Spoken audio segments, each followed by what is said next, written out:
This is part two of reverse culture shock since moving back to America after about 7 years in Europe. Vacation is the first one. We first lived in small town Germany and then we moved to small town Italy. Air conditioning is everywhere here, and I kind of forgot that when we lived in Germany we didn't have it at all in the house. So you'd have to roll down your Rolladins every day to keep the sun out, to keep the house cool, and then open them up at night to get the fresh air in. We did have an AC unit in Italy. It was very small, it kept the house cool.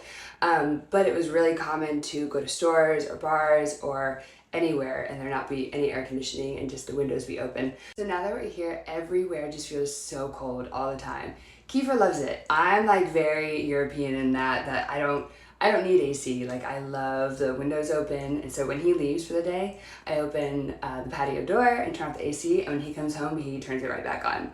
All the cars here seem huge. We're used to seeing like tiny little Fiats and the roads being so narrow, the parking spots being tiny. Even the utility vehicles in Europe are so much smaller than here, but it's just kind of crazy to see. Tipping culture was so hard to get used to when we left and went to Europe because I was in the service industry and I was so used to, tipping 20% at least, that's the way it was. And then we got used to the European way of tipping, whether you round up the bill, you don't tip at all, you leave a little something to show you appreciate them. And now being back here, it's not only hard to get used to tipping like the regular 20% or more on food or the salon or things like that, but now it seems like there's a tip spot on everything you buy. Like, you can buy a t-shirt and then they ask for a tip, or you can buy, just a quick souvenir and there's a tip spot. So that has changed big time. I don't know if that's because of COVID or if just America has changed, but if anyone has insight on that and what the protocol is, like, do you just tip on everything now?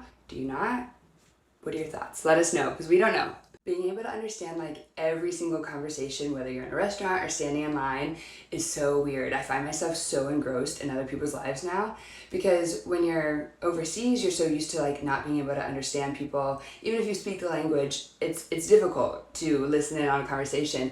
And now being back here, it's like you can't unhear people. It's fascinating though, because we'll be sitting in a restaurant and we won't even be talking to each other. We'll just be listening to other people like, ooh, what's everyone talking about? It is cool being in the DC area though, because it is so diverse here. So you will be walking down the street and hear like Portuguese or Italian or something like that, and you're kind of like, ooh. So it's nice to be able to still hear that, but yeah, for the most part, understanding everyone is still strange. Being able to get any service done either like the same day or next day or pretty immediate is very strange. We've definitely learned a lot of patience, so coming back here, it seems like everything is just fast, fast, fast, go, go, go all the time. So it's strange to have such urgency just about everything here. Being able to get food at any hour of the day, whether it's midday or midnight or 4 in the morning, I never stop missing that. In our towns, both in Germany and Italy, Sundays, almost everything was closed in Germany except the local bakery, I think. And then in Italy, where we live, everything closes between 1 and 3:30, and then also is typically finished around 11 p.m.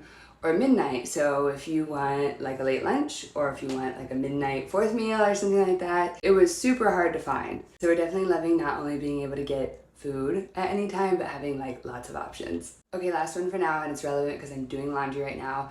The speed of dryers here, or even having a dryer. A lot of people opt to go without a dryer and hang dry everything, which I do love, but you can dry like a whole load of laundry in like 30 minutes here.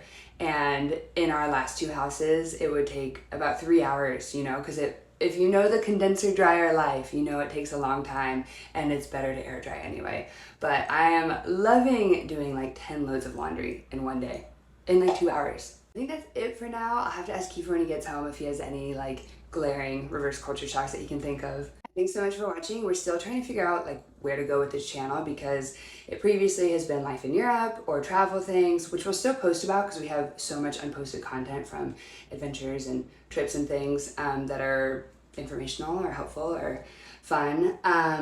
But we'll probably add in content about life in the DMV, things we do on the East Coast. So let us know in the comments if there's anything in particular you want to see or what you think we should do with this channel. And yeah, thanks for watching and following along.